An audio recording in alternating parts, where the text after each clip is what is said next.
Madam আসসালামু আলাইকুম রহমতুল্লাহি ওয়া বারাকাতু। ওয়ালাইকুম আসসালাম। ম্যাডাম, গত 5ই অগাস্ট বৈষম্য ছাত্র আন্দোলনের পর আপনার বর্তমান প্রতিষ্ঠানটির কি পরিস্থিতি আমাদেরকে একটু বলেন প্লিজ। আলহামদুলিল্লাহ 139 নং কাদরা সরকারি প্রাথমিক বিদ্যালয়।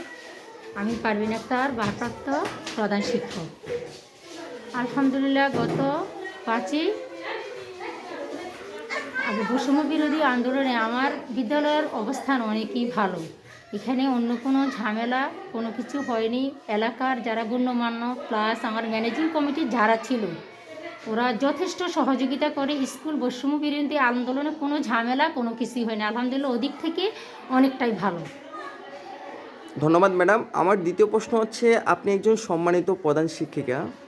আপনার প্রতি আপনার সহকারী শিক্ষকদের কেমন সহনশীল আচার আচরণ এবং আপনার তাদের প্রতি কেমন সহনশীল আচার আচরণ, যদি আমাদেরকে একটু বলতেন প্লিজ।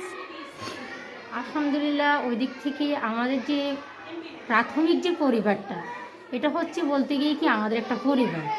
আমরা সকাল 9টা থেকে 4:15 পর্যন্ত স্কুলে আমাদের অবস্থান।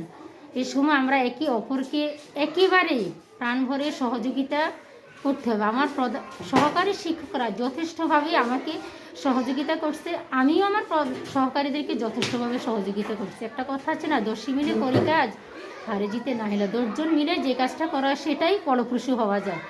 আমার শিক্ষকরাও যথেষ্ট প্রাণবন্ত, আমিও আমার সহকারীদের প্রতি যথেষ্ট প্রাণবন্ত।